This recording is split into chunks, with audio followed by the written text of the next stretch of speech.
This episode of the Off-Road Podcast is sponsored by Warren, Medical Gear Outfitters, and Colby Valve. Off-Road Podcast, episode 340, Locker Talk.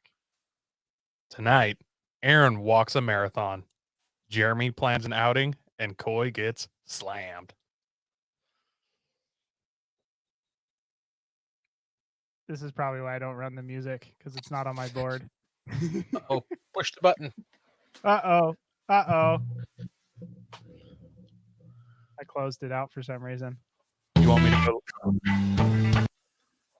go? No, I can wait. We all can wait, Coy. I was gonna say, you want me to live read it? I could do it. No, we're good. Welcome to the Off-Road Podcast, a podcast about everything off-road. We cover the news, review products, and interview people in the off-road industry. Tonight, I'm here with Aaron and Coy. My name is Jeremy. Welcome to the show. I feel like I was just going to let you guys vibe on that music for a little bit. The Weekend Review is brought to you by Medical Gear Outfitters. What are you waiting for? Are you waiting to have a casualty on the trail? Check out medicalgearoutfitters.com to get straightened out. Medical Gear Outfitters has everything you need, whether you're going out for the day or traveling on a year-long expedition. Head over there to get off-road specific kits that meet all of your needs. And while you're there, make sure you use Off-Road Podcast for 10% off. Well, let's start out with Aaron. What have you been up to? What have I been up to? I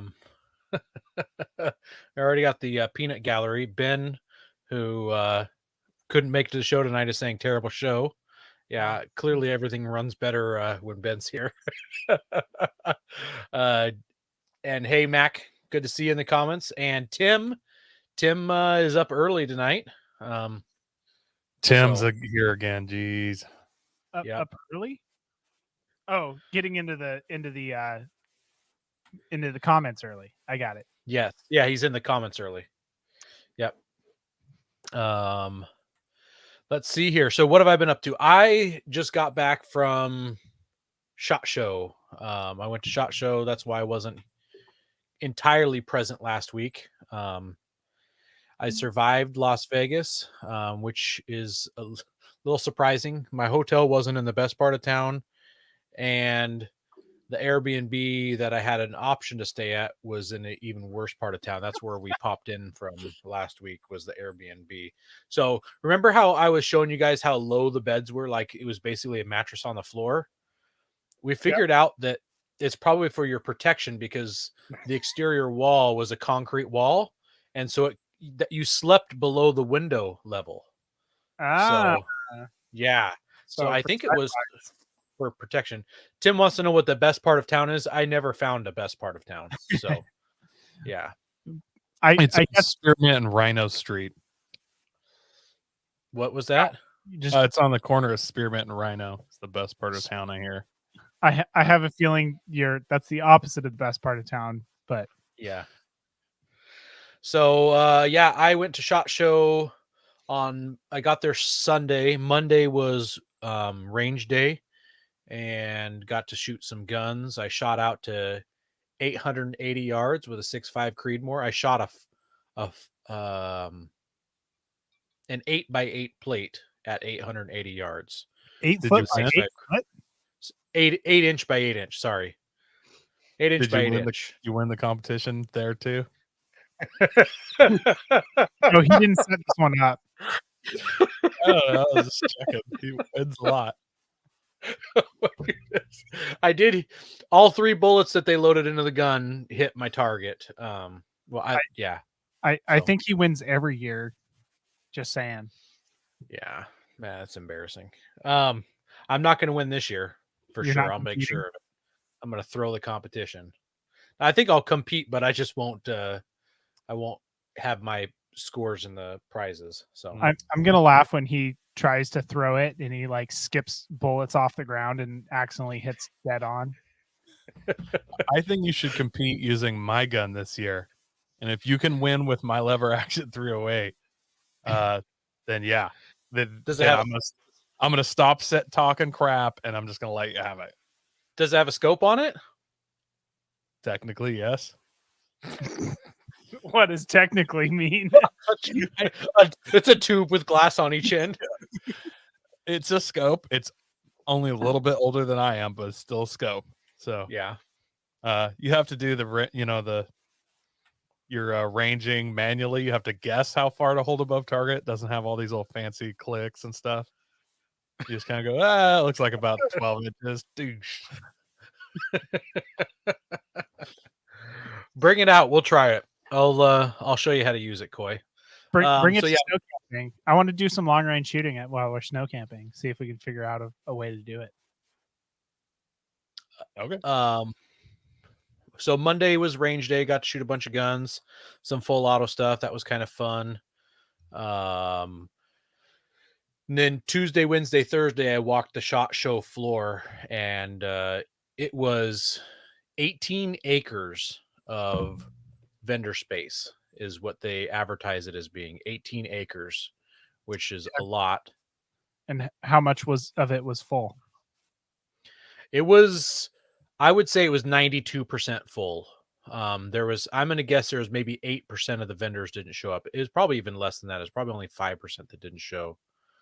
And then they had they had something that says it's 13.9 miles of aisles. So, I don't know how they did that. If they just measured down every single aisle, or if they did like a zigzag back and forth, or if they did all the aisles left to right and all the aisles up and down. I don't know, but 13.9 miles of aisles. So it was a lot of walking. Saw a lot of neat stuff. I rode the Lightning while I was there. Wait, what? What? Say that again. I rode the that's a different kind of Lightning. Okay. So there was a guy there showing off these gloves, and in the palm of the glove there's 3 sensors up high and 2 contact patches. And on the back of it, on the hand part, is a big battery that put out some really high voltage. And I didn't know, he did not like say just, this is going to feel worse than electric fence, or like he gave me nothing. And he grabs a hold of my arm just behind the wrist, and I just like collapsed to the ground in pain. Like there was nothing I wanted more in life than to comply and have him stop touching my arm with his hand. Your boyfriend's gonna love that, Aaron. So it was harsh. But I also thought it was really cool because it has a lot of applications in the police world. I could see it getting used and abused, but I could also see it working out good. So did you get any of those? No, I didn't get any. Like, should I write to him and be like, hey, I'm from the Off-Road Podcast. Would you send me a sample? If we could have like 7 of them for our snow trip, and just can you imagine the snap fights? Somebody would be leaning on their truck, and you just see somebody with a big black hand put it on the side, watch them get jolted from 8 feet away. Like, it would keep us all on our toes. It'd be really fun. How about like some traditional families like play football after Thanksgiving or before Thanksgiving? Oh, touch football.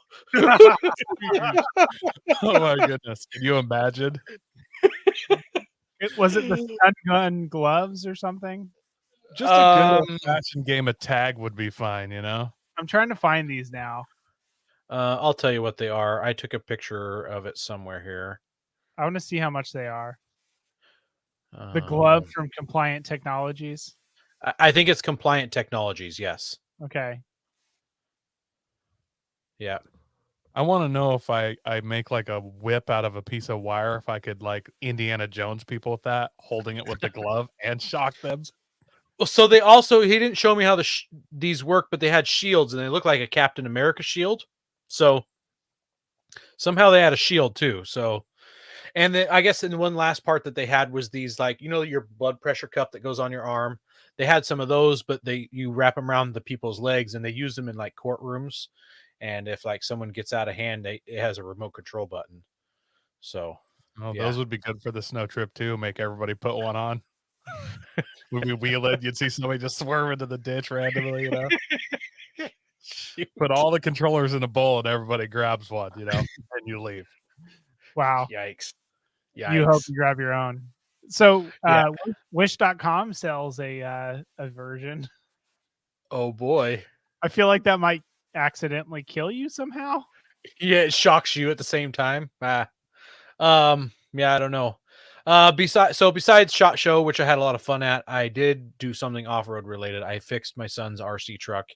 The steering servo went out in it, so he used some of his Christmas money, bought a upgraded one, and I got that put on and got him out wheeling again with his RC truck. So I don't know if you guys know this, but RC vehicles are an absolute money pit. They're always broken. They always cost more money. Oh my goodness. So it's like It's actual ridiculous. wheeling. I think it's worse. Like So, proportionally worse or actually spending more money? no, proportionally worse. Oh, okay.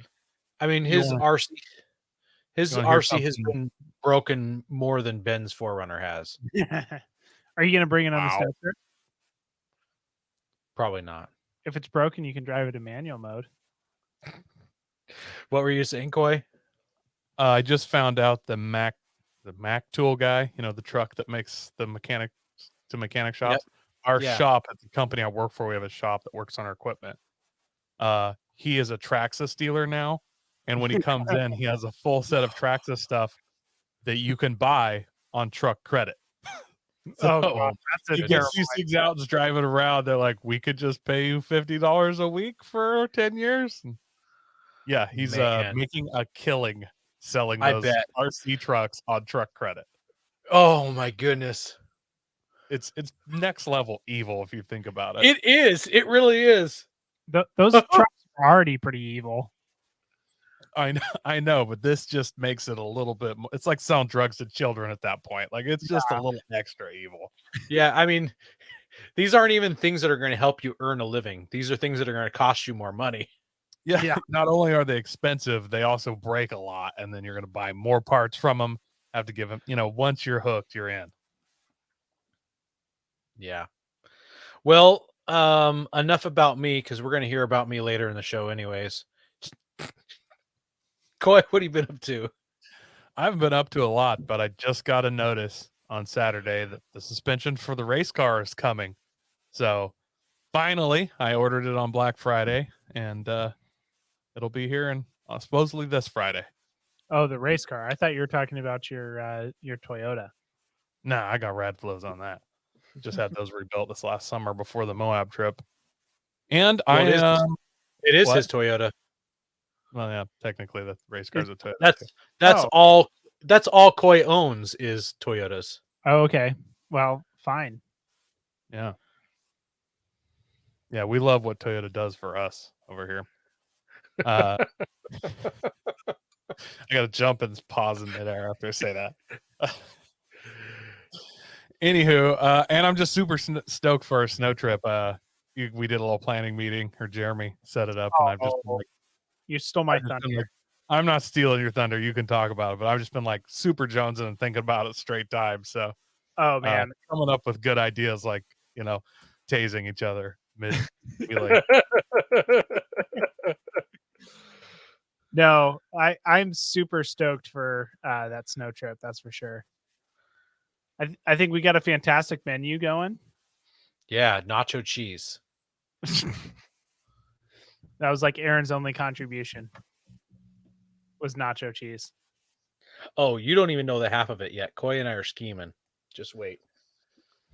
If you fill my muffler with nacho cheese, I'm going to be pretty pissed. Muffler. I wouldn't waste it on your muffler.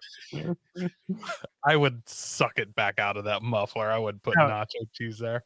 You just stand behind it with your mouth open when I start it up in the morning. I would.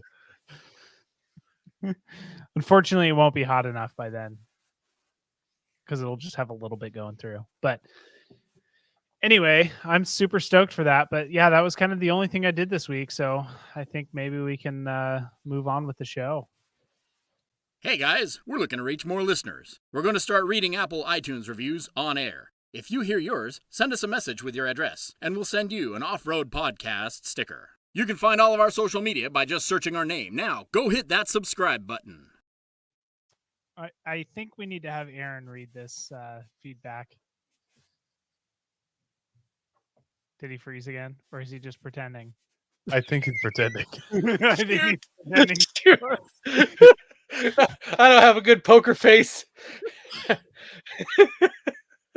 Oh, I didn't want to read.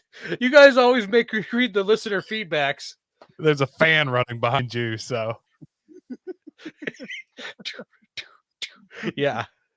So this one's entitled Humble, 5 stars from For King and Country. So if you are For King and Country, hit us up on one of our socials and we'll send you out a sticker. That's it. That's our feedback. No, you got to read it. It says, I got, and I didn't, just everybody knows, I had no idea that this was in here until like 5 minutes before the show started. And I begged to have it changed. So it says, I got to shake the hands of one of the hosts. He was like a normal human. It was so cool to just bump into him. Aaron is so cool! !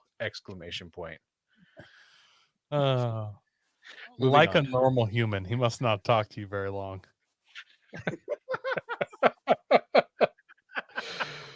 Oh, I don't think I know who this person is. I'm pretty sure I don't. I'm guessing that it was somebody maybe that I ran into at the Iron Man 4x4 open house. I'm really not sure. So I feel like they know you. This feels pointed. it really does. I'm wondering I think it might be somebody you know. Yeah, I wonder if it's Brent or something. That's what I was wondering. Yeah. Rick wants to know who I paid to write that. Rick, I'm so cheap. I wouldn't pay anybody to write that. We also want to thank our sponsor, Patriot Patch. Head over to patriotpatch.co and check out their selection of great patches, shirts, cleaning mats, signs, and stickers. You can also join the Patch of the Month Club for $15 and receive a patch, matching sticker, and artist proof each month. Hey, I got some patches to show off. You guys want to see these? Nah. These are not they're not Patriot patches though. So the first one was actually the very first patch I got at SHOT Show, and I got Corona at the SHOT Show. I got the Corona. So it's a little coronavirus. That was kind of fun. This is another one of my favorite ones. It's a gun bunny. It's a rabbit with quad nods and a belt and a gun. That looks like a sticker. Nope, that was see the Velcro on the back. Oh wow, it looked just like a sticker. This one is fun. It's SHOT Show 2020. Says wear a Wendy. Evil Knievel riding a motorcycle. Man, I wish these would. There we go. The camera's so stuck on my face because it's so beautiful. It doesn't want to do the patch. Team Wendy is a helmet manufacturer.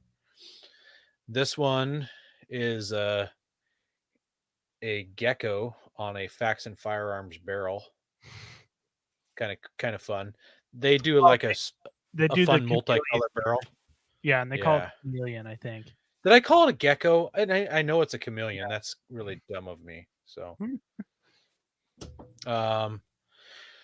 do more here. This one's a Block 19. So it's like Legos.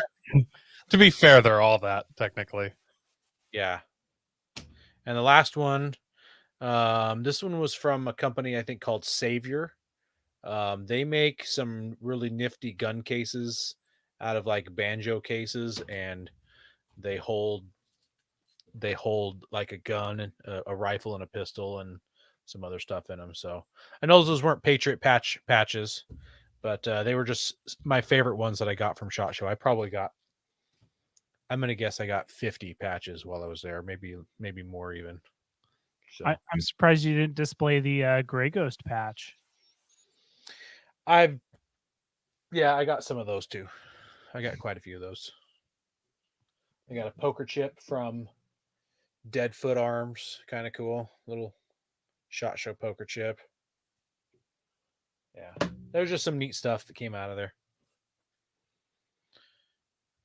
Have tire troubles ever left you deflated? Colby Valve has got you covered. Ever have a valve stem leak? Colby Valve makes reusable and easily replaceable valve stems that don't require you to remove your tire from the wheel. They work with your off-road rig, ATV, side-by-side, commuter vehicle, or even your tractor. Never be left stranded again because of a busted valve stem. They also have a tire repair kit for those punctures that keep you away from doing your favorite thing, wheeling. Make sure to check out colbyvalve.com or ask for them at your local off-road products store.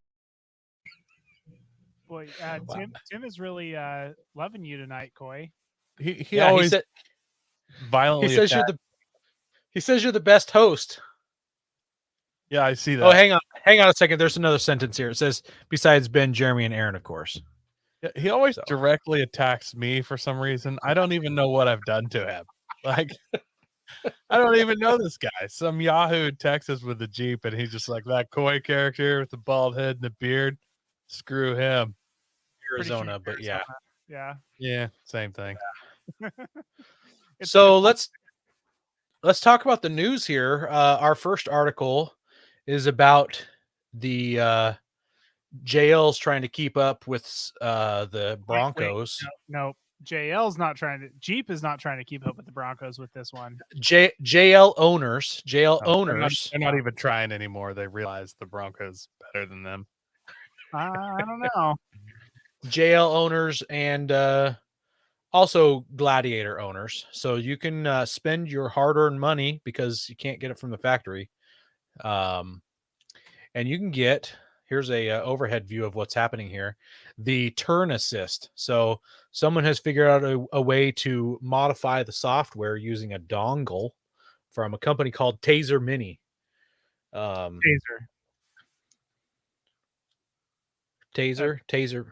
Yeah.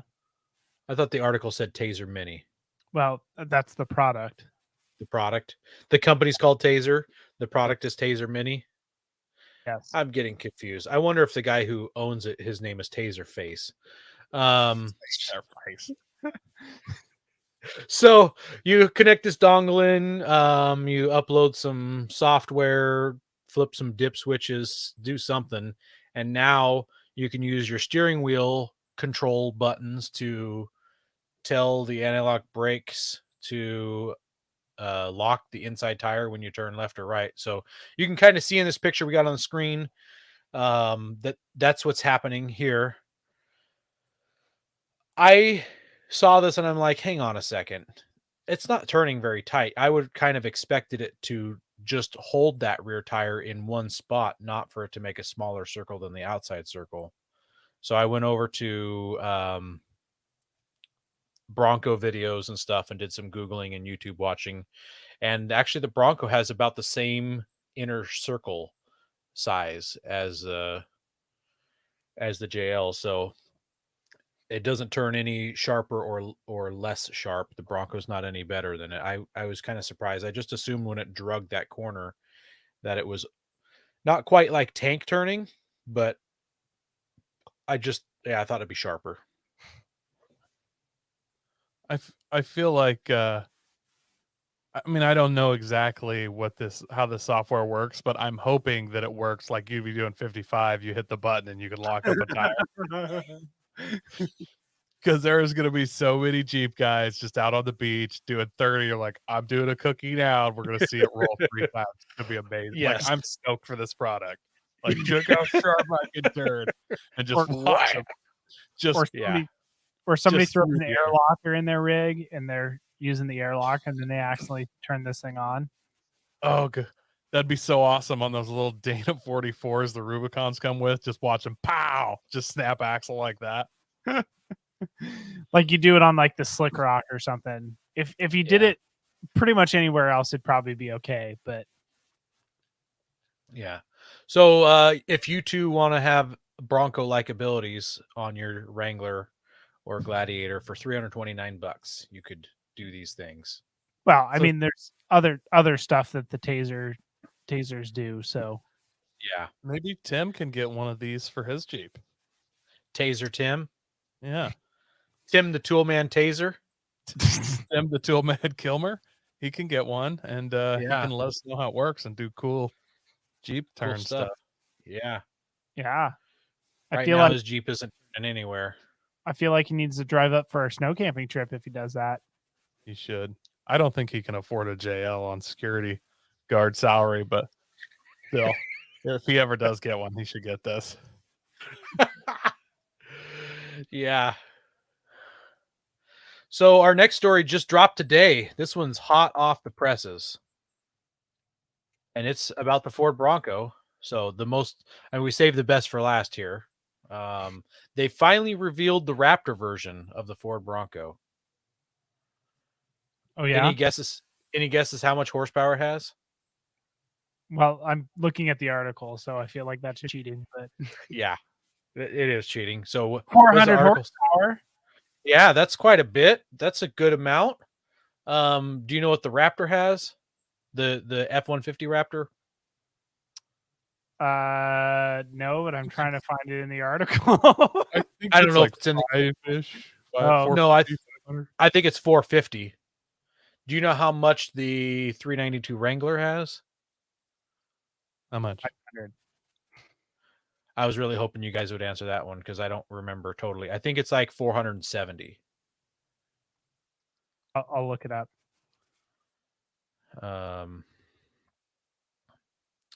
Yeah, Tim says the F-150 Raptor has 450, so that's confirmed.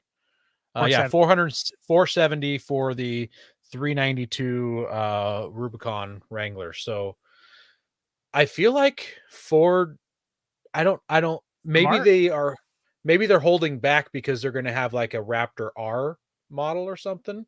Any thoughts on that? Well, the F-150 RR Raptor is a V8, so if they... Yeah, I don't know. That's an interesting theory.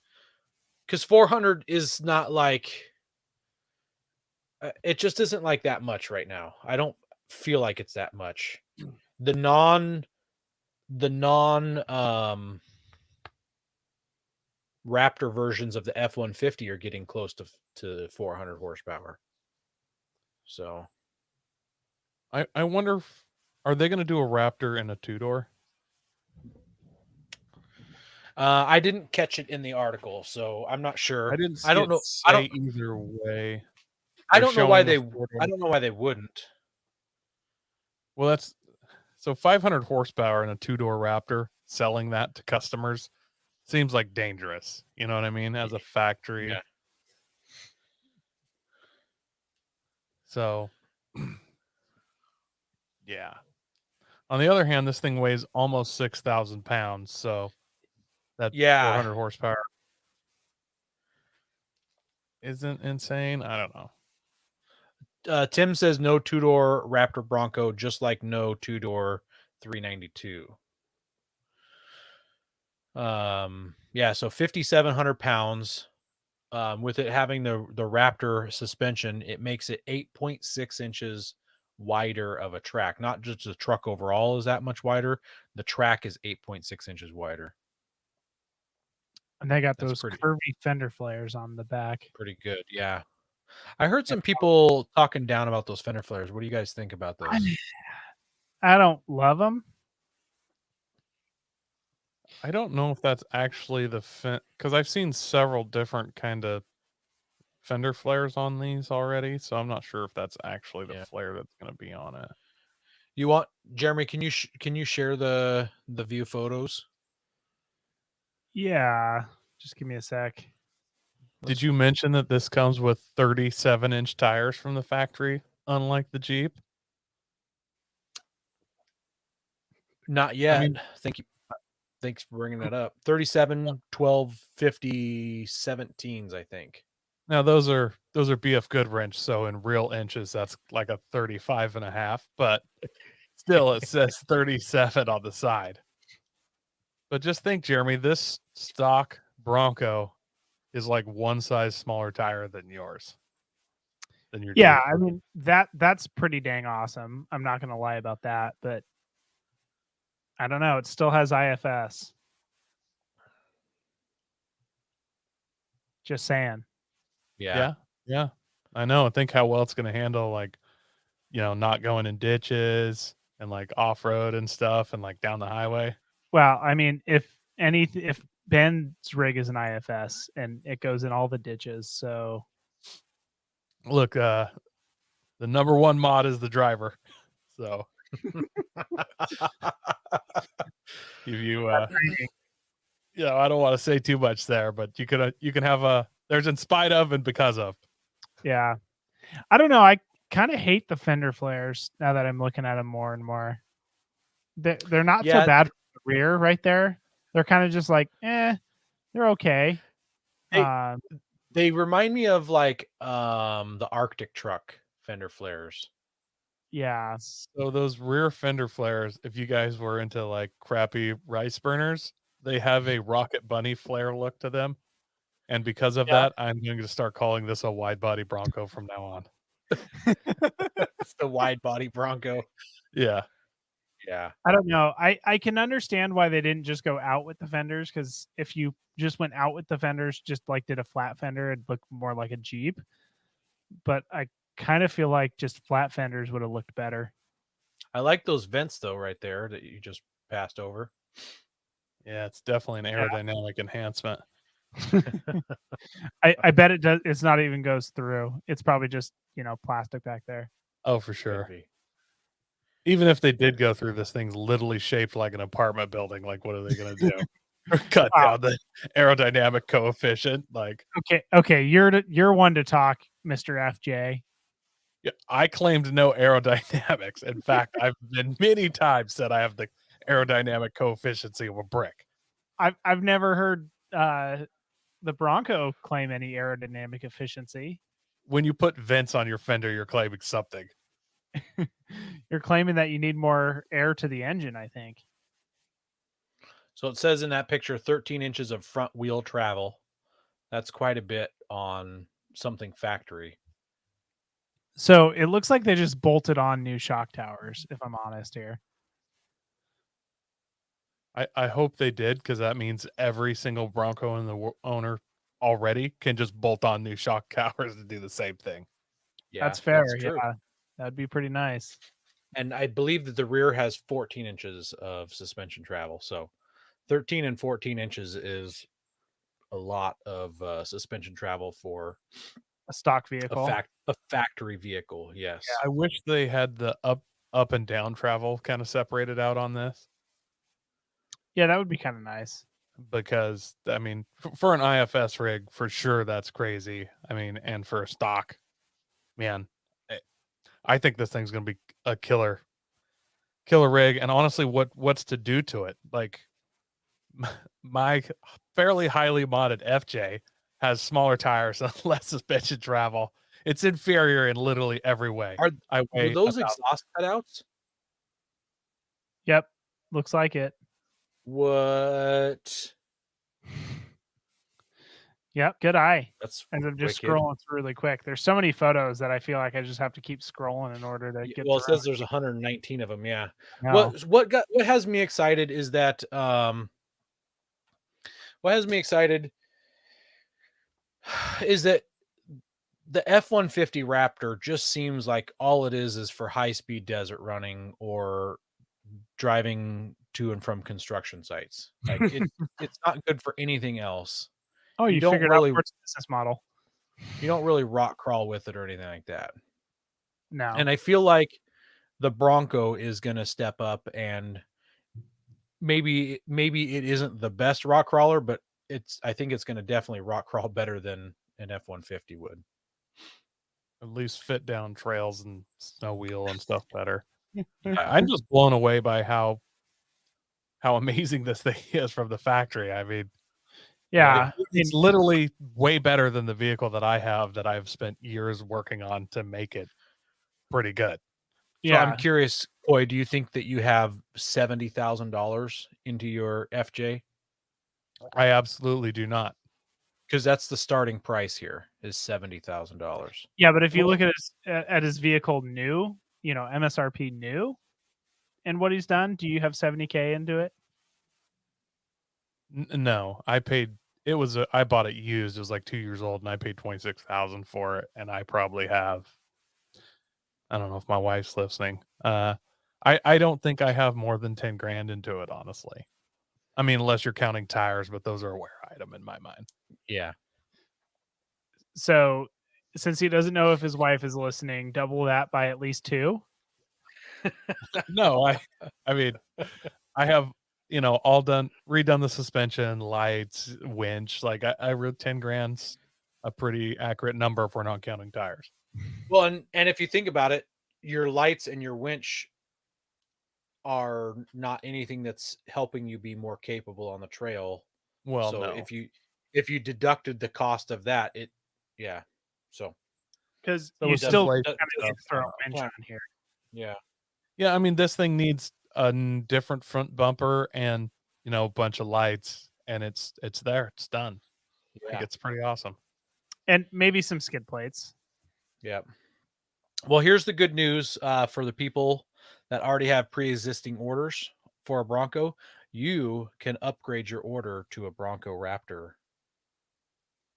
You don't have to get out of line and climb back in line. I want to know how that works. Is if I go in and I order a Bronco Raptor now, and then they switch their order over, do they jump in line right behind mine, or do they get bumped 2 years in front of me? Probably 2 years. That's BS, because I've been waiting to order a Raptor. Nobody told me I could order a regular one and transfer it over. Sorry, Corey. Tim says that he needs to get a Toyota. He's got more than 10 grand in his Jeep just this last year alone, and it's still not back on the road. So, I mean, clearly we don't understand, Coy, because we don't own Jeeps. I mean, yeah, you can probably have about 10 grand into yours, and that's, all custom 2.5-inch suspension, an entire another motor, different transmission. I don't know. Yeah. Basically a whole nother truck. That's about what my summer cost on that transformation there was, about 10G. Oh, Tim's talking. Don't worry about it. I'm not buying a Raptor. Maybe I will. Maybe I'm going to buy a Raptor now just to show you. Do it. Do it. Screw you, Tim. I'm going to spend 70 grand to spite you. Best spite purchase ever. Yes, it really would be. Go prepared with Warren Industries. They produced the first recreational winch in 1959 and lead the industry with their dedication to quality and reliability. When you dig yourself in deep, make sure you have the right tools to get yourself out. Get Warren equipped and go where others can't. Now, let's get ready for adventure and head into our main topic.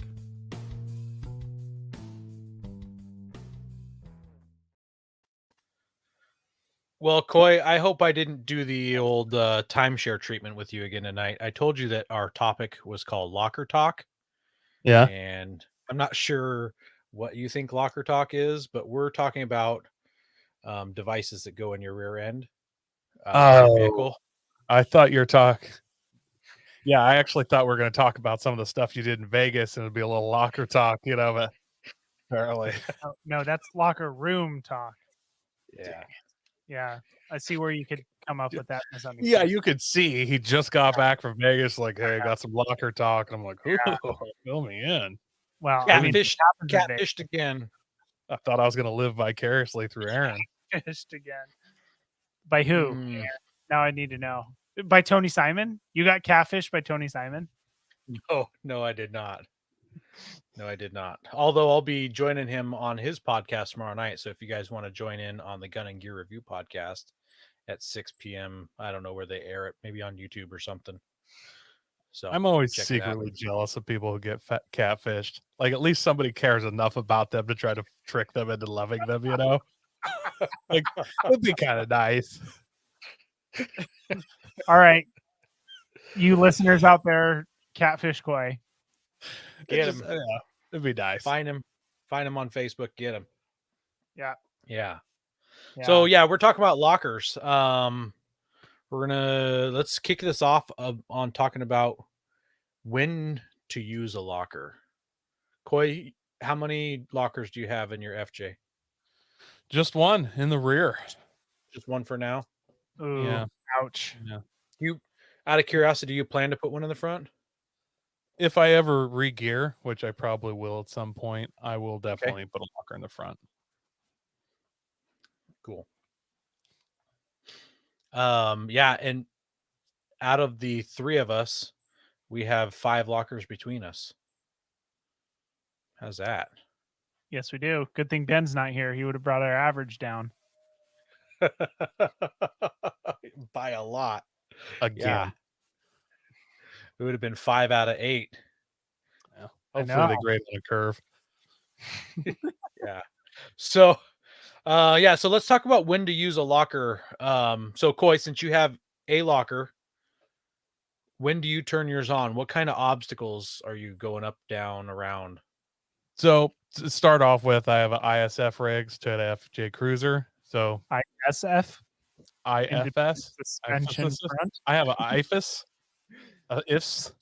Yeah. So I use my locker kind of like more hill climb type stuff. Anything slow, I actually have an electronic fake locker setting, so it uses the brakes to pretend there's a locker, and I find that works actually really well for slow stuff. So faster hill climb type stuff, and then anytime I'm picking a tire up off the ground, once you get one tire off the ground, you can't fake it. You have to have a real locker. So those camber situation where you're flexing a lot and that one tire's unloading, it's time to put the locker in. I don't like to run my locker in the snow. That's me. Some guys swear by it. I do not have good luck with it. I mean, honestly, in the snow, it definitely depends on the type of snow. There's been situations, but generally I know guys that just hit snow and they lock everything up, and I've seen that not work well for them, and it generally doesn't work well for me either.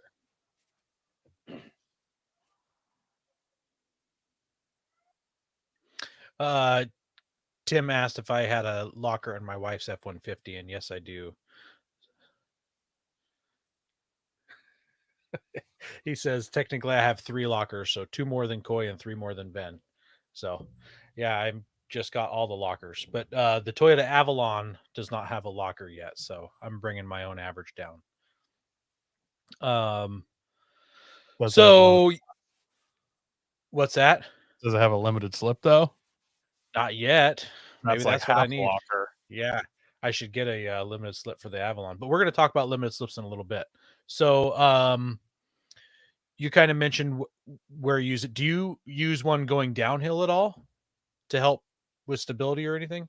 So I've heard guys say that. I don't. The physics of that don't seem to work out for me. I've never had it work that way, because anytime you have your locker engaged, if you brake hard if one side locks up, the other side is locked up too then. So, and obviously in a high slip traction environment, if one side locks up, hopefully the other side isn't. You want that ABS effect. So I don't. If it wasn't an ABS vehicle, there may be some grounds for that to work, but in an ABS equipped vehicle, I do not use lockers to go down obstacles if gravity is just controlling me. That's a good way to put that, because your brakes are going to be locking up your tires as you go down. So, yeah. How about drag racing? Jeremy slipped in drag racing under when to use a locker. So, absolutely, yeah, all the traction you can get, right? The number one reason to engage a rear locker though is to do cookies on the beach. Like that's the all-time, from what I could see, that's the all-time number one. So for that to work though, I think that you have to be able to do it in 2-wheel drive, right? Oh yeah, it's called the yellow wire hack. It's not a big deal. Is that what they called it in the Toyota, the yellow wire hack? Yeah, you just clip it and you can lock it whenever you want. Have you done that hack? No, I don't want one of my kids to push that button when I'm doing 45 miles an hour in my locker trying to engage. Gotcha. Well, what you could do is you could cut the wire, but you could add it to its own button or switch somewhere. I've considered it, but I don't want to be tempted to do cookies on the beach either. So yeah, so there's something similar with the Nissan. You do some wire hacking as well, and it lets you do it in 2 high, 4 high, or 4 low. Because normally with a factory vehicle, you can only do it like when you're in 4 low, I think. So Yes. at least on Nissans and Toyotas. I can't speak for Fords and well, the F-150 will only let you do it in 4 low. So I can't speak for like the Raptors or the Rubicons or anything like that. Yeah, I haven't done it on mine for the exact same reason, Coy. I know I will turn it on when I shouldn't and probably get another ticket or something. So that's the last thing I need is more tickets. So we talked a little bit about when not to use it. You mentioned not going downhill, not in the snow. Are there any other places when you would not want to use it? Maybe an icy road? Oh, absolutely. If you were going 4 low around town in the hard pack snow, there is absolutely no reason to have your rear locker engaged. You're just asking for trouble. So when those rear Yeah. tires are locked up, like a drift vehicle or any type of racing vehicle that you can easily kick that back end out, you're locking those rear tires. And while they give you more forward traction, they don't give you more lateral traction. In fact, they give you less. So you start to spin them, you can easily get out of control. And then you end up in the ditch. Like, yeah, like Or some into people, another car. Yeah. But obviously, you don't necessarily have to have a rear locker to end up in the ditch. So just drive carefully. Yes, exactly. So let's see here. So there's different types of lockers. The purpose of all of them is to provide traction by locking up your rear end or your front end, depending on where you have it placed. So real quick, I'm going to just kind of hit the types of lockers. So there's 2 categories. There's the selectable lockers and there's the non-selectable lockers. So the non-selectable lockers are For poor people. they're for the poors, right? Yes. They're the ones that they do it themselves. They lock and unlock themselves, and they can surprise you. So these would be the ones that you wouldn't want to have when you're driving on that icy road that you're talking about, or in slippery asphalt from a lot of rain. Just to correct you a tiny bit, a non-selectable locker doesn't lock and unlock itself. It is like always locked and then unlocks under certain situations. So like when you let off, they're ratcheting, so they're locked, and then when you let off the gas and you're turning, it'll allow one side to spin faster, but not spin slower, if that makes sense. That's true. You're absolutely correct. They are locked and they unlock, like you said, when you let off. So They work the opposite of a limited slip. Limited slip is open and under slip locks, whereas a Yeah. locker is locked and under certain situations will let some slip. Yeah, so I guess I kind of screwed the pooch on that. So I called them all non-selectable, and then I said that they all locked and unlocked. Everything that's non-selectable in these categories, some of them are just locked all the time. So our first one on the list is a spool. So I didn't know what a spool was until we started researching this topic. And a spool is, from what I understand, it's like when you weld up when you use a Lincoln locker, right? A spool is Like- when you're too poor to buy a welder. Or So you want to buy something that's not going to break. At least So not here's here. You Here's don't a- usually see 10 sticks 60-11 break, but whatever.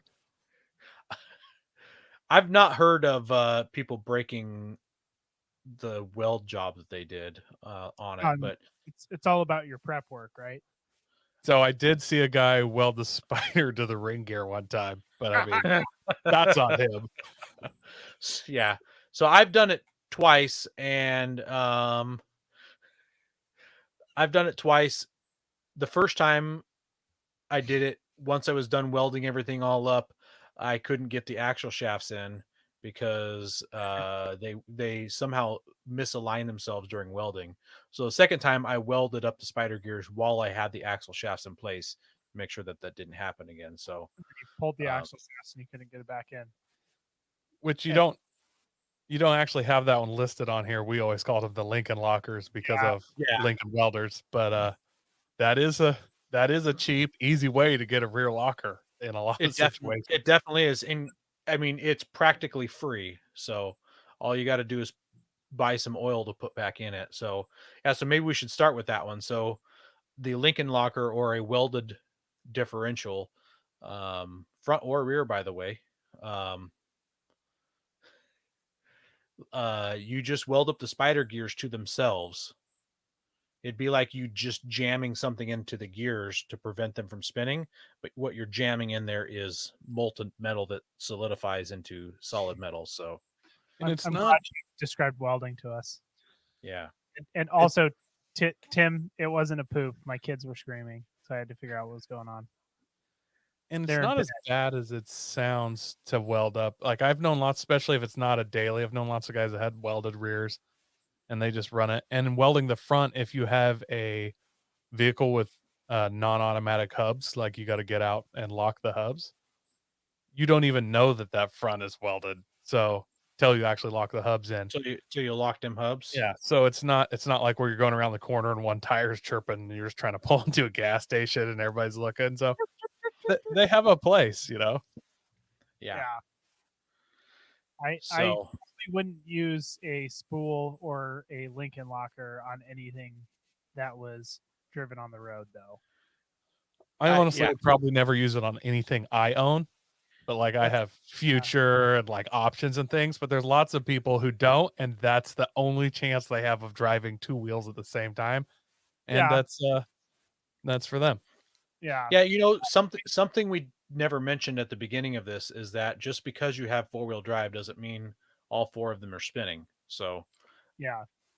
an open differential, which is something that doesn't have a locker, means that it's open. As soon as one tire loses traction, all the power goes to the side that has lost that traction. Well, I mean, it always sends the power to the side with the least traction. With the least traction. Yep.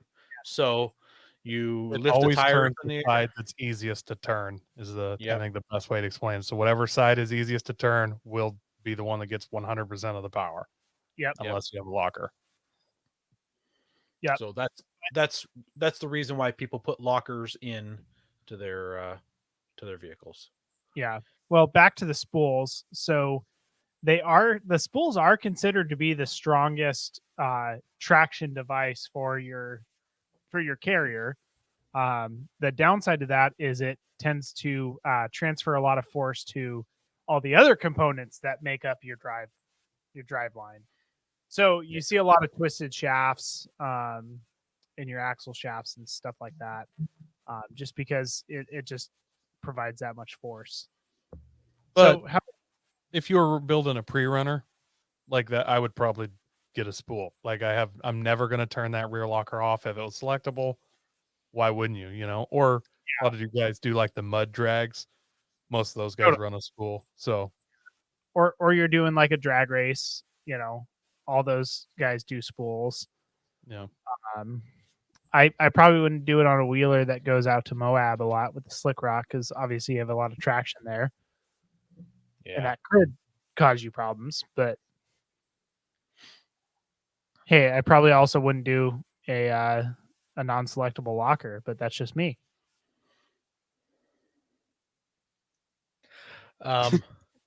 Yeah. So let's move on to the limited slip. You guys so up on the screen picture, here's a limited slip. Oh, did you say the price for the spool? No, I didn't. Let's talk the price at the very end. Let's talk about the pros and cons and work our way through all these. Then we'll run back through and we'll list the prices. That way people can hear the prices back to back. That's fair. Yeah. So up on the screen, we've got a picture of a limited slip.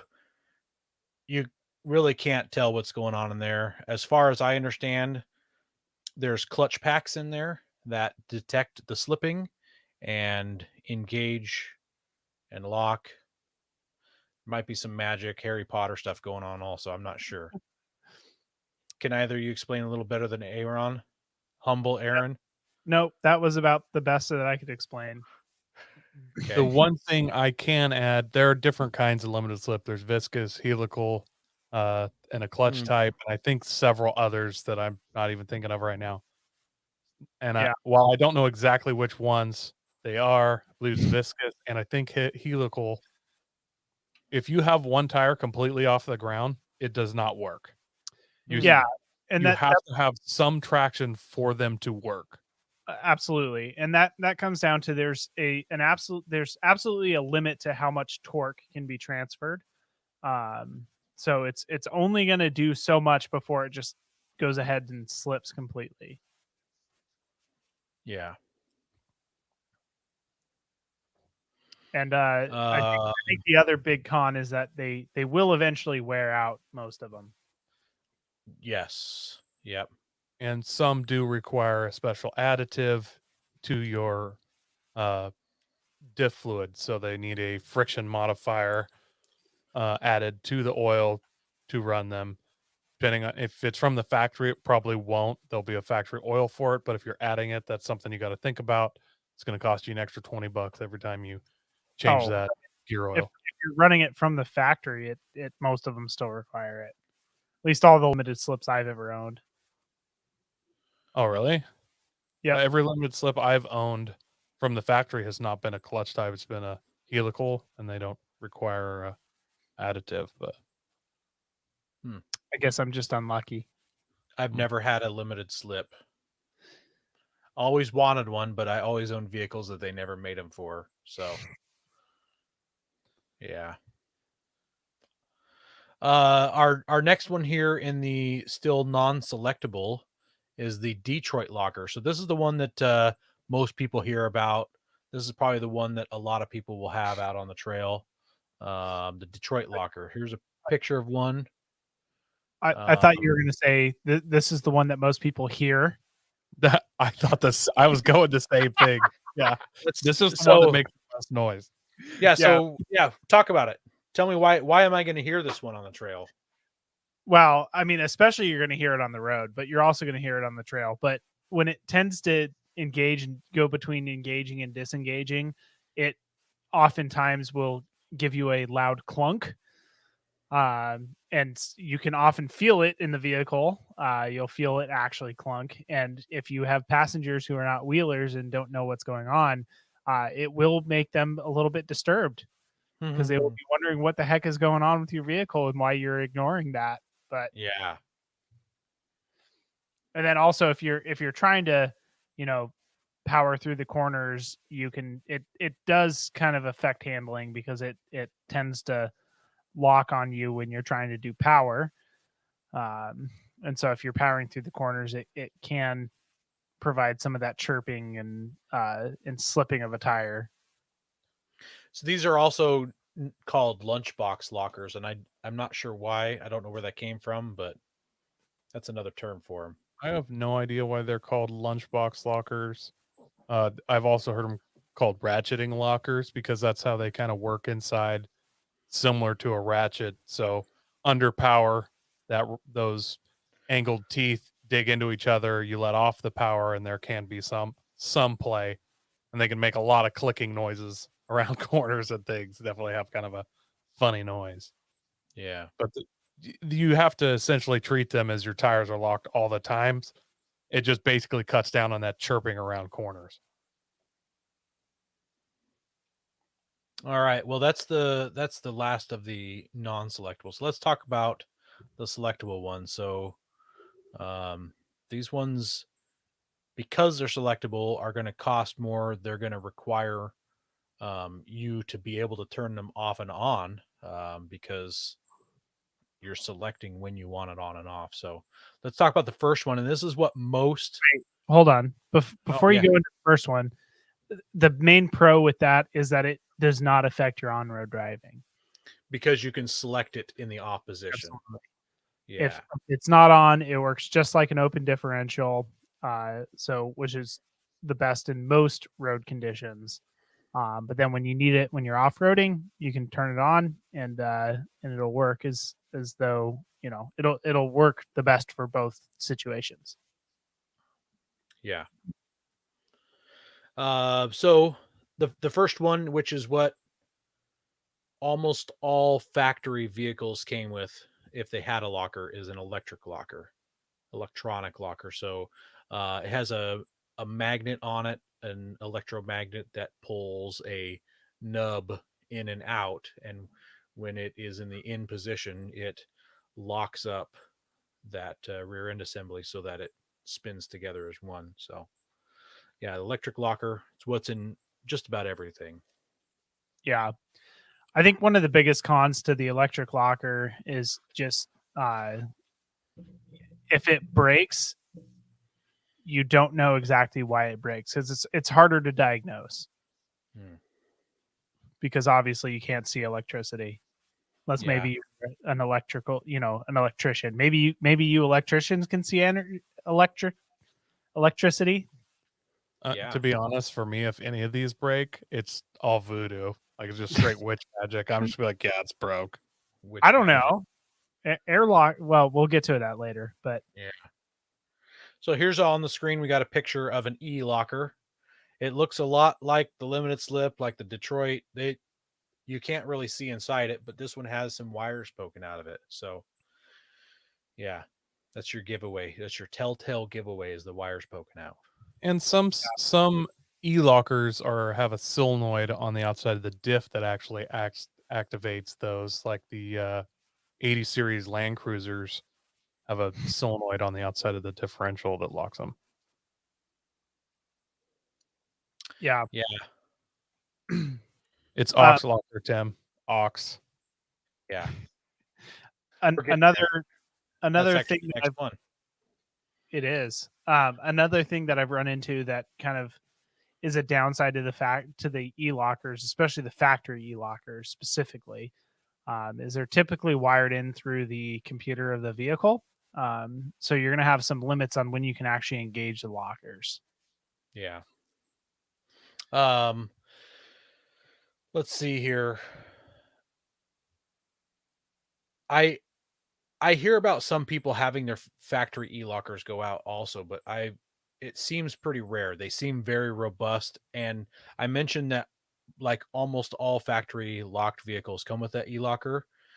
Up until I was going to say up until recently, but it's been a little while. But you couldn't buy an aftermarket e-locker. You could only buy the other styles, the cable and air actuated and the non-selectable. So aftermarket electric lockers are actually fairly new.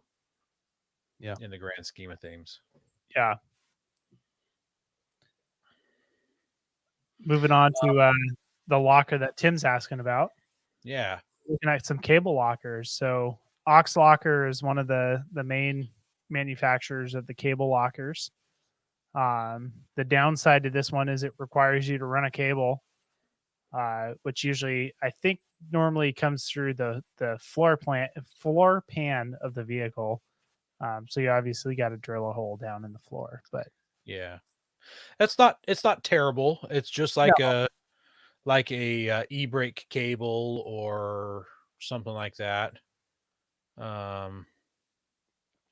So the selectability on these are pretty good.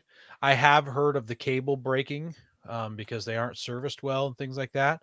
But the good news is that if the cable breaks, you can get under your rig with a pair of vice grips or something and tug or push, and you can unlock that rear end. Or lock it. Or lock that rear end, yes. You could manually do it. You'd have somebody riding on your back bumper holding onto a pair of vice grips. As you go tricky obstacle once you get it locked. So, yeah. And they were like I feel like they were one of the OG selectable lockers for the longest time. They've been around for a really long time, aux locker. Yeah. And kind of the last one here on the list, unless somebody has something else for the cable locker, is the air lockers. So this is what a lot of people are going to now if they're going selectable. The biggest downside to this one is it requires an air source. Mm-hmm. But I honestly feel like these lockers are the easiest to diagnose an issue with. because you're usually going to hear, It's unless always you're an air leak. What do you? Of right, course, yeah. unless your air, your compressor's not working, then obviously, that might be electrical or something like that. But if your Once in a compressor, while, diff oil's flying out of the vents when you have it on. Once Yeah. again, it's an air leak. well, Yeah, that's what I was going to say. You either listen for an air leak in the line, and that's the worst part about the air lockers is the air lines can tend to be a little bit easy to melt if you run them close to anything too hot. Mhm. You're either listening for an air leak in a line or you're listening for an air leak out of your vent on your differential. So if it's leaking out of the differential, something happened internal to the locker.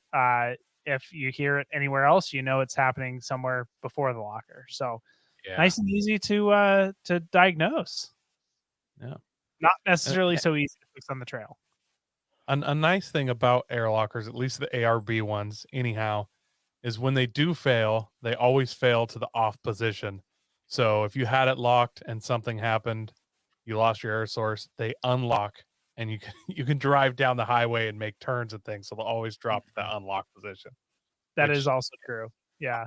in my opinion, I think is a huge advantage because, like you were saying, fixing an air leak, super easy to find, pretty challenging on the trail sometimes. And if you were stuck with that, that would suck. Yeah.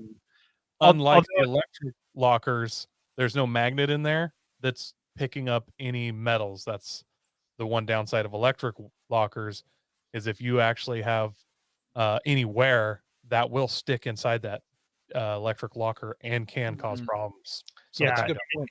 I never thought about that. And it can cause them to jam in the locked position. Yes, and it's not common, but it can happen. Yeah. Gotcha. Well, and- so with an air locker, though, a lot of people are running an air compressor. If they're doing this kind of wheeling where they want lockers, they most likely have an air source already. Yeah. So, now, I've never tested this, but I believe it only takes about 10 psi to activate an air locker. Am I right? I think so. So and this is going off of my power tank. So you can also use CO2 to run air lockers. Yeah, true. And Well, I was going to say, if you kept an extra piece and you had a passenger, you could just literally have that running out the hood, just blowing it real hard, get over your obstacle. I can breathe now, I've never tried it, but I think it would work. I don't know. 10 psi is actually probably a lot when it comes to trying to just blow that with your face. yeah, I think you're going to struggle to inflate something to 10 psi. Yeah, I think so. But I'm not going to stop you from trying. When you come snow wheeling, pull your breathalyzer out, and we'll install a little air gauge in line with your breathalyzer, and we can find out. Wow, he's not even gonna say he doesn't have a breathalyzer in his Toyota. Come on, man. I use a balloon to run that. Like everybody knows. What do you think? I don't have an air compressor for off-roading. It's to start my truck. Can you imagine? Oh my god, that's wow. funny. I will say, if you are going to run air lockers, make sure you pick up one of the splice kits in case you somehow damage your line and you start leaking out of the line. That's a good point. It can be easy to fix an air leak if you have a splice kit and it's not internal to the locker. Well, and those splice kits, they just push button. I mean, I shouldn't say push button, but it push lock. You slide the hose in, you push a little harder, and it's locked in place. So yeah, totally. It's like the shark bite plumbing fittings. So yeah, one thing you talked about running it too close to a heat source. When I ran my front air locker line, I slipped one of those shiny silver fireproof sleeves over top of it because it had to go fairly close to the headers on my truck. So I wanted to make sure that I protected them if I could. Little trick there. Yep. I just want to say I Googled it. A human can produce up to about 14 psi. A normal breath is 2 psi. Normal people can Wow. create around 10. With training, you can get her up to 14. So training. maybe that should be part of your training regiment is trying to give yourself an aneurysm until you Yeah. lock the locker. Yeah. Huh. Hey, Aaron, you're training for stuff that's wildly more unlikely to happen than an air locker going out. I just want to throw that out there. All right. Hold Well, on. yeah. I feel like if he's gonna have enough airline to manually inflate the lock or manually engage the locker, I feel like he could just replace the airline in his locker and not have to do that manual blowing. Yeah, you're just trying to get off the trail. It's muddy and stuff there, man. You don't want to lay in the mud under your truck. You just quick add that on. Wham bam. You'd probably want to put a check valve in it, though. Like, if you're going to blow it yourself, you'd probably want a check valve so you blow past the check valve and it won't let it come back. Mhm. And then maybe you could pump it up. So you like put some breath in and then you put some more and you're pumping and you're blowing and yeah. I think if I was going to do that, I would just chuck an air fitting onto it and just bump it against my tire and instantly equal it out with just 30 psi and move on. But Yeah. whatever. Yeah. Yeah. At this point, I feel like I'm just going to winch my vehicle out over any obstacles that I need my No, locker. I'm going to sit in the passenger seat and engage your lockers. I'll have a hose in each hand. Just Wow. You need the rear one or the front one. Hold on. yeah. Yeah. Well, let's go over the cost of these real quick. So starting at the least expensive is the spool. So one thing to preface here is that all these prices are for a Dana 44. So probably like a 30 spline Dana 44 is kind of what was the general thing that we were looking at. So And are you going off the cheapest version of each one of these? no, not necessarily. I mean, yes, but not necessarily. By cheapest, Yukon gear and axle was some of these. So the spool is $230, which that's pretty cheap for that chunk of metal. Limited slip is $340. How much was the Lincoln locker?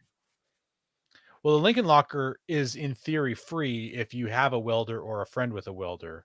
Well, you still got to factor in the material because you have the Well, we're The not material's factoring any. already there. You just add 6011. Yeah. right. Well, you need to add the shielding gas and you need to add the No, you don't. No, that just you exists amateur. in your garage. I mean, it costs you a pizza because you went to your friend's house. Okay. You don't Lincoln weld things with a wire welder. You arc weld. You burn it in, buddy. So you just got a couple sticks of whatever your choice d'oeuvre of rod is, and you just burn them in. Yeah. Eric says that could be a new event for off-road Olympics is inflating a locker. Oh my goodness, that would be amazing. So yeah, so Lincoln locker, I'm saying it's free. It might cost you pizza if you do it at a friend's house. Spool, $230. Limited slip, there's a little bit more going on with those, $340. A Detroit. They're really only $340. Yeah. For that was Auburn Gear. I think Auburn Gear was the brand on that one. yeah. That's wildly cheap. If you looked for any like rear wheel drive car or front wheel drive car for a limited slip, it would be $1,000. Yeah, that's the reason why. That's the reason why I never had a limited slip in any of the cars. They either didn't exist or they were wildly expensive. Yeah, I would have paid $340 in a heartbeat. So yeah. An automatic locker. So like the Detroit, the Lunchbox Locker, the Laka Locker. I think those from Australia. $500 basically for one of those. So we're getting up there now. We've already doubled our price over the spool. Let's jump into the selectable lockers. The cable locker is going to be about the cheapest one you can get.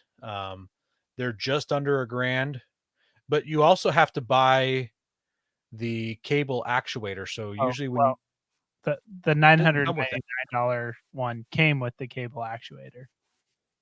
Oh, okay. I misunderstood you on that one. Okay. There we go. Okay, good. So that one comes with it. Depending on the ARB brand, though, there's like deluxe, like because you have a cable actuator that looks like a throttle control, and then you can get them with like a nice actual shift lever too. And I think those cost a chunk more. Yeah.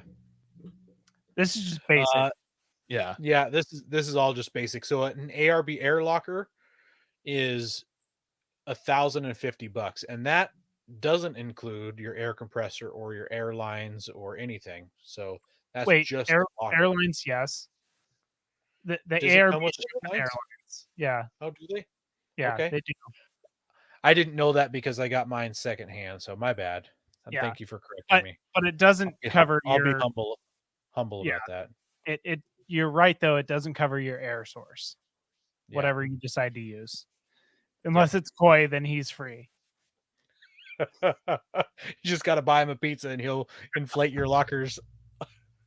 And then the most expensive on the list is the e-lockers, coming in at $1,245, and that doesn't include whatever wiring you have to do to get from the locker to a switch wherever you want to mount your switch. So, Or potentially the switch.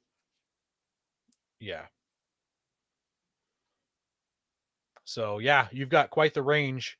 The cheapest one, not including the free one, is $1,000 cheaper than the most expensive one. So we got one more thing. I know we're running a little long here, but we got one more thing to talk about, and that's the cost to install these. So is a spool, you think, going to cost you any less than? And I just want to talk about installing the locker itself into a rear end on a solid axle truck. Let's not talk about IFS. Let's not talk about a front diff. Let's talk about a rear diff only, because that's where most people have them. Is a spool going to cost you any less to install than installing a air locker or a e-locker in the back of your rig? Do you want it to be functioning? Well, no, let's say you just aren't good at doing that part yourself, but you can do everything else. Because Like you want to pay a pro to put it in, to attach the ring gear and get everything else done. Well, I mean, you're gonna have to. So if you're talking an air locker, you're gonna have to drill the housing, Yeah. bulkhead fitting. I guess if you towed it in and you towed it away, like they were not closing it, they were not doing the airline to the, but maybe you drilled the fitting before you took it to the shop. I don't think it would cost any more. But if you're including to actually make it functioning, like you're running the airlines, you're drilling and tapping the housing for the air lockers, you're definitely going to be more. Sure. Yeah, that definitely, I mean, it's definitely more work to do that. But as far as the installation of those, it seems to me, and we were talking about this before the show, that it's the same amount of labor to put one in over the other for that portion of it. If you're just talking the gear setup. Yeah, the gears are going to need shimmed regardless. Right. Yeah. With the exception of welding it. But well, yeah. That's not, That's because your gears aren't coming out with that one. Yeah, you're welding the original Spider gear, so. Yeah, so on all the rest of these, you are pulling that center section out. You're taking the old gears off and putting them onto your locker, or maybe you're upgrading gears while you're doing it, because that's what a lot of people do as well. Yeah, you should definitely change your gears out if you're gonna go through the effort to put in a new locker. It's the time to do it. So right, because the gears cost like what, $200, and you're just saving yourself all the labor. $200 to $300. Yeah, if your gear set were to go out. Yep. So yeah, so not only did you just have to pay for a locker, but now we're telling you also have to buy gears. This is getting expensive.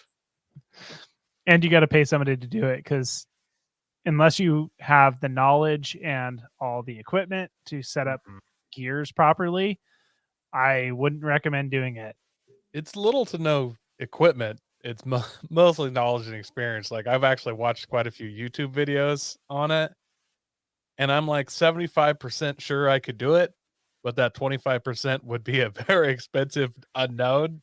Yeah. And so it's not as hard as it sounds. It's like it's pretty doable, but there's an experiential part of it that it's probably worth paying somebody to do it if you've never done it. Yeah. Yeah. And if you have that buddy that's going to do it for a pizza, maybe you don't want to use him. Well, see how many he's done and talk to those guys. Like, Yeah, that's actually a fair point. they got Yeah. 50,000 miles on theirs. That maybe That's true. Or if he works for a shop that does that, and he's like, buy some pizza and some beer, and I'll do it for you. Just make sure he doesn't drink the beer before he sets up the gears. Yes. Yeah. That's how I get my flow going, though, man. Yeah. Well, thanks again, everybody, for listening, hanging out with us for the rest of the show, running along with us. We appreciate you guys. Even Tim, we love your jokes. Make sure you're checking us out on YouTube. If you're just listening to us on the podcast form, check us out on YouTube live. You too can be part of these awesome comments. It actually, when I was at SHOT Show, I talked to several people about coming on the show to talk about their goods, and they were surprised about the live comments that they get, and they're like, oh, actually that sounds like a lot of fun, because maybe they might think of questions that we might not have thought of, like, can you inflate your locker by your mouth? So anyways, we do really appreciate you guys in the comments. Make sure you're sharing us with your friends, helping us grow, and God bless America. Don't forget to visit Patriot Patch and join the Patch of the Month Club. Check out our Gaia affiliate link for up to 40% off. Also, don't forget to head over to Warren Medical Gear Outfitters and Colby Valve to see all their great gear. We're a proud part of the Firearms Radio Network. Got a comment or question? Send it to us through our webpage at firearmsradio.net or through our social media channels by searching for Off-Road Podcast. Also, you can listen to us live at overlandradio.com Mondays at 7 p.m. Pacific. When off-road, please remember to have fun, tread lightly, be safe, and courteous. Thanks for listening. So I know what I have to do, but I don't know if I have the strength to do it. I don't get it. I was going to say that I have an idea for a new Overland product, the Overland Bellows. Are we still live? Yes, we're still live. Okay. In case you need to use your air lockers, you have Overland Bellows. Yeah, that you just, like you're building a fire. There you go.